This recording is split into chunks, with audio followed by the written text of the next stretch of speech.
Inilah jawaban berkelas Shin Tae-yong usai dimintai membawa timnas Indonesia untuk menjuarai Piala AFF 2024 nanti.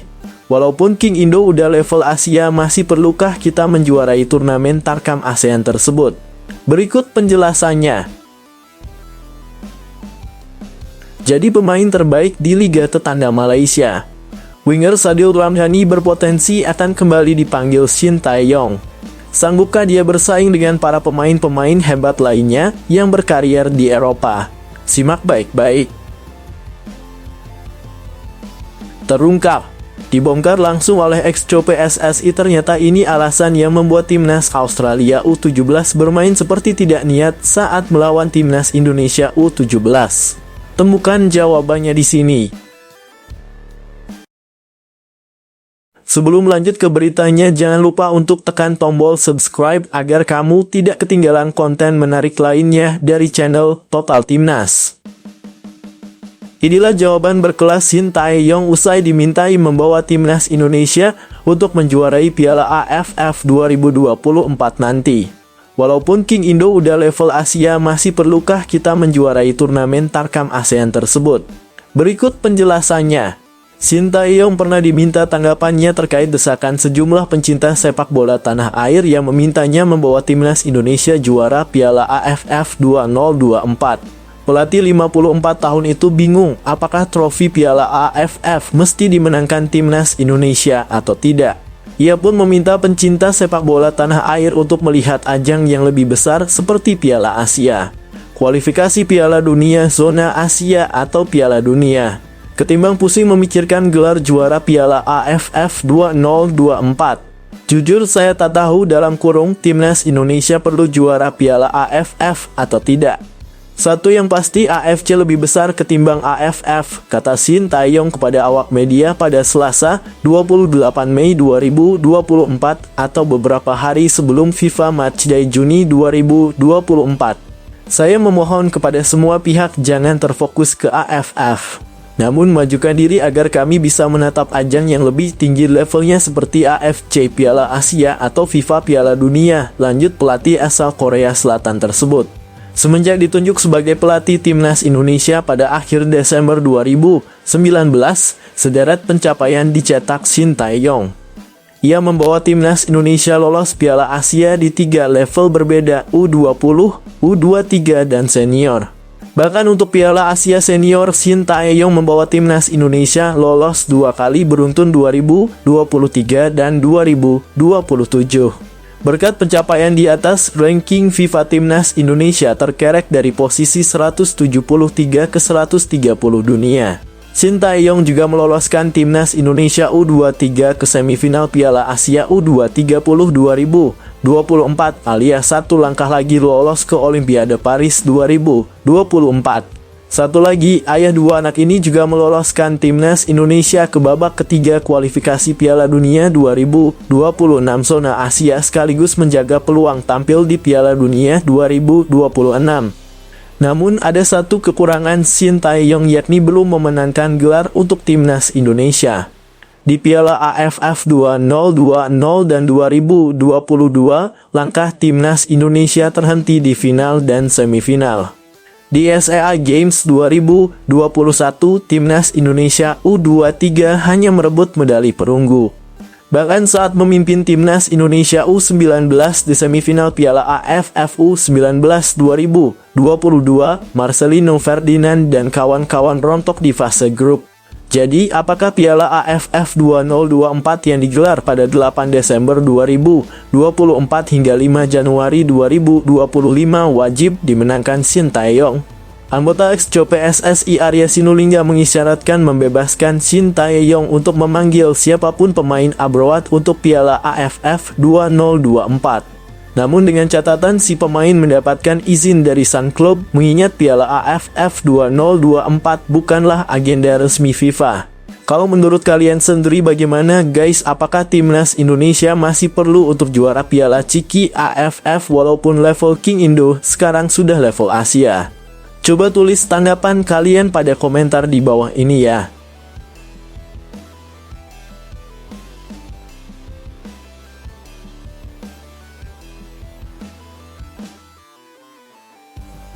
jadi pemain terbaik di Liga Tetangga Malaysia. Winger Sadil Ramdhani berpotensi akan kembali dipanggil Shin Tae-yong. Sanggupkah dia bersaing dengan para pemain-pemain hebat lainnya yang berkarier di Eropa? Simak baik-baik. Shin Tae-yong panggil Sadil Ramdhani untuk laga Timnas Indonesia versus Jepang dan Arab Saudi setelah menjadi pemain terbaik Liga Malaysia 2024 hingga 2025 pekan lalu. Sadil Ramdhani menunjukkan kelasnya saat Sabah FC menjamu Penang di lanjutan Liga Super Malaysia 2024 hingga 2025 pada Jumat 25 Oktober 2024 malam waktu Indonesia Barat. Mentah sebagai winger kanan, Sadil Ramdhani membantu Sabah FC menang 4-0. Pesepak bola 25 tahun ini pun mencetak gol pembuka Sabah FC di menit kedua. Gol cantik pun dibuat ex-pemain Persela Lamongan itu, yang mana dirinya melepaskan sepakan dari pinggir luar kotak penalti. Mengutip dari Stadium Astro, Sadil Ramdhani dinobatkan sebagai pemain terbaik Liga Super Malaysia 2024 hingga 2025. Sadil Ramdhani mengalahkan sederet pemain top yang ada di Liga Super Malaysia 2024 hingga 2025. Pencapaian di atas apakah pertanda Shin Tae-yong kembali memanggil Sadil Ramdhani ke Timnas Indonesia? Setelah mencoret Sadil Ramdhani beberapa minggu jelang Piala Asia 2023 yang bergulir Januari 2024, Shin Tae-yong tak pernah lagi memanggil pemain Bayangkara SC itu ke skuad Garuda. Di saat bersamaan, Shin Tae-yong belum menemukan pemain mumpuni di sektor winger kanan Timnas Indonesia yang menjadi area operasi Sadil Ramdhani. Marcelino Ferdinand, Witan Sulaiman, dan Malik Rizaldi yang bergantian menjadi winger kanan Timnas Indonesia belum tampil maksimal. Selain Sadil Ramdhani, ada satu pemain di posisi winger kanan Timnas Indonesia yang dapat dijajal Shin Tae-yong. Sosok yang dimaksud adalah Egy Maulana Fikri. Pesepak bola 24 tahun ini baru saja mencetak hat-trick saat Dewa United menang 8-1 di markas Semen Padang pada Jumat 25 Oktober 2024 sore waktu Indonesia Barat. Bagaimana dengan Liano Reijnders? Pemain milik PEC Zwolle ini juga dapat diandalkan sebagai winger kanan meski musim ini lebih sering dimainkan sang klub di posisi fullback kanan.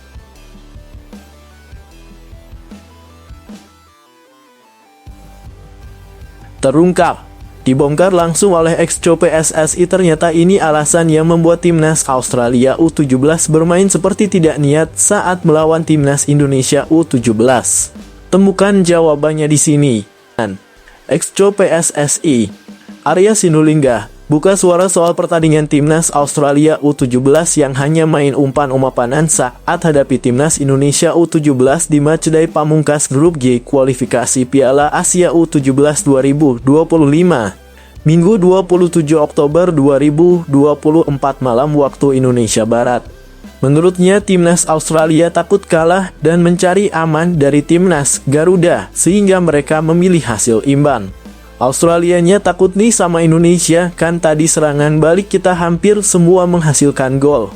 Sejak awal pertandingan strategi pelatih Nova Arianto adalah defend to counter, lanjut area pertandingan yang berlangsung di Abdullah Al Khalifa Al Sabah Stadium, Kuwait itu jadi penentu. Sebab tim yang menang akan lolos ke Piala Asia U17 2025 sebagai juara Grup G. Namun skor pertandingan berakhir imbang dan keduanya lolos ke Piala Asia U17 2025.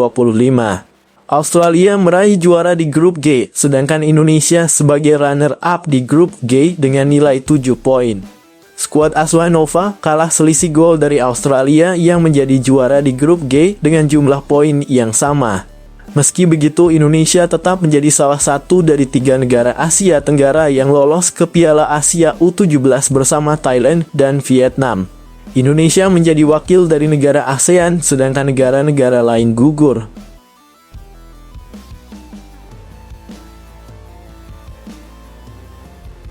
Usai lolos ke putaran final Piala Asia U17 2025, begini respon Erick Thohir terhadap perjuangan para pemain Timnas Indonesia U17. Misi apa yang akan dilakukan Erick Thohir ke depannya untuk skuad U17 ini? Temukan jawabannya di sini.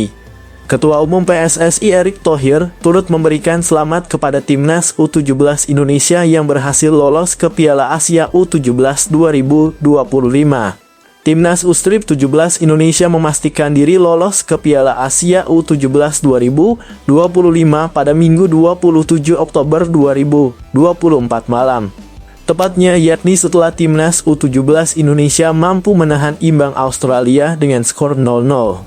Tambahan 1 poin membuat tim asuhan Nova Arianto lolos ke Piala Asia U17 2025 melalui jalur runner-up terbaik.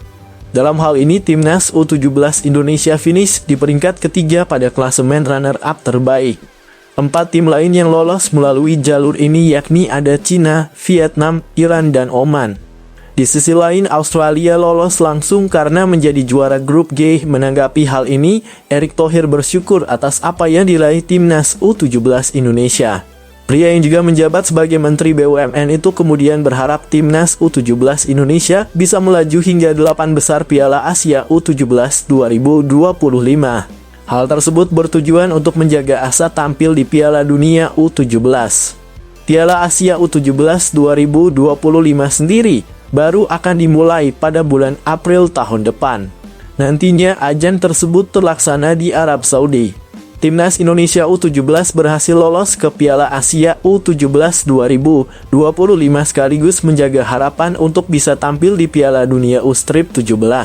Timnas U17 akan bersaing untuk menjadi 8 tim terbaik di Piala Asia U17 untuk bisa tampil di Piala Dunia U17 bersama Qatar yang akan menjadi tuan rumah. Piala Asia U17 akan dimainkan di Arab Saudi pada April 2025, tulis Erick Thohir, dilansir bolasport.com dari Instagram pribadinya.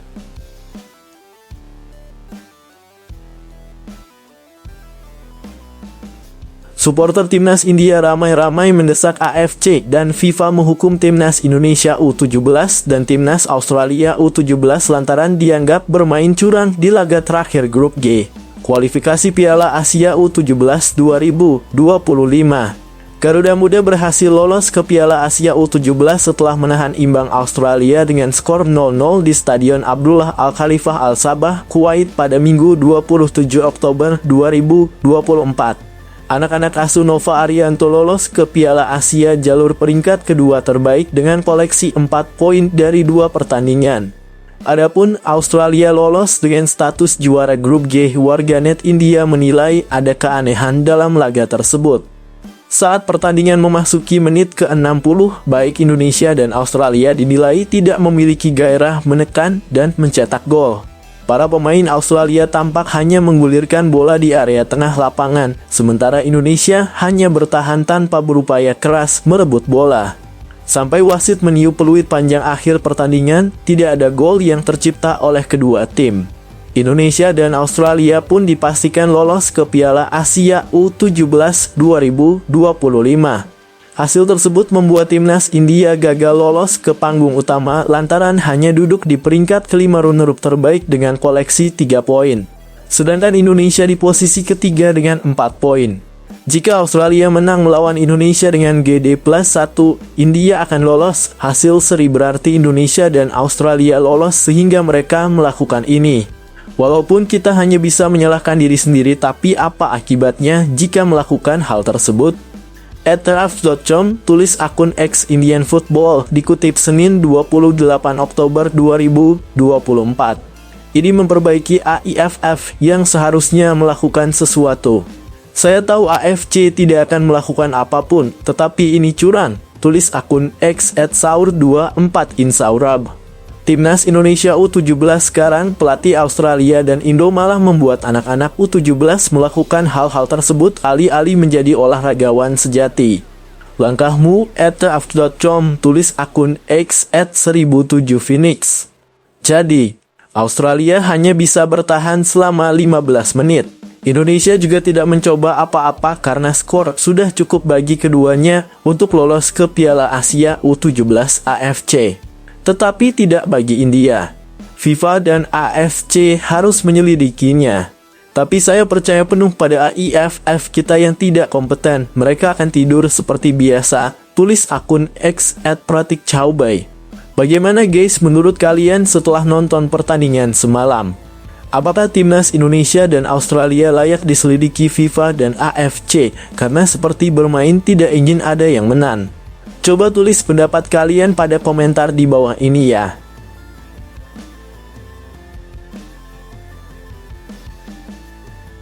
Terang-terangan Nova Arianto bicara belak-belakan usai melihat anak asuhnya bermain layaknya tidak ada semangat juang untuk menang saat melawan Australia U17 kemarin. Berikut penjelasan lengkapnya. Nova Arianto secara terbuka merasa malu dengan laga timnas Indonesia U17 saat berjumpa Australia U17. Meskipun begitu, sang pelatih tetap bersyukur karena Garuda Muda lolos ke Piala Asia U17 2025. Indonesia bertemu Australia pada matchday ketiga grup G kualifikasi Piala Asia U17 2025, Minggu 27 Oktober malam waktu Indonesia Barat. Laga ini berjalan normal pada babak pertama, skor imbang 0-0. Pada babak kedua, tempo permainan menurun. Bahkan pada fase akhir babak kedua, tak ada upaya yang kuat dari kedua tim untuk meraih kemenangan. Kedua tim cenderung bermain di daerah sendiri. Laga akhirnya berakhir dengan skor imbang 0-0. Baik Indonesia maupun Australia lolos ke putaran final Piala Asia U17 2025 dengan hasil tersebut. Simak ulasan lebih lengkapnya di bawah ini ya Bolaneters. Apa yang terjadi pada babak kedua laga Indonesia U17 lawan Australia dapat sorotan tajam dari warganet. Tidak sedikit yang menyesalkan cara main kedua tim yang cenderung bermain dan mempertahankan skor 0-0. Mengenai hasil pertandingan hari ya jujur secara permainan saya sendiri malu ya sebagai pelatih, tetapi sekali lagi ini yang harus kita terima ya, ucap Nova Arianto. Menurut Nova Arianto, pihak Indonesia dapat informasi penting pada jeda antar babak. Ex-pelatih Madiun Putra itu diberitahu bahwa hasil imbang bisa membawa Indonesia lolos ke Piala Asia U17 2025. Ini yang harus kita jalani karena situasinya di setengah pertandingan saya mendengar kabar kalau kita seri saja bisa lolos, kata Nova Arianto. Indonesia, kata Nova Arianto, memilih untuk bertahan setelah dapat informasi skenario lolos ke Piala Asia U17. Di sisi lain, menurut Nova Arianto, Australia juga tidak melancarkan serangan yang cukup berarti saat menguasai bola. Akhirnya, kita secara taktikal pun sama. Kita coba melakukan defense di area kita sendiri dan di saat kita bisa rebut bola, kita counter attack. Tapi kita bisa melihat Australia pun sama di saat dia punya bola, dia tidak mau untuk menyerang kita, kata Nova Arianto. Ini jadi suatu pertandingan menurut saya ya jujur saya tidak terlalu suka, tetapi apapun itu, apapun jalannya pertandingan hari ini, saya bersyukur kami bisa lolos, tutupnya.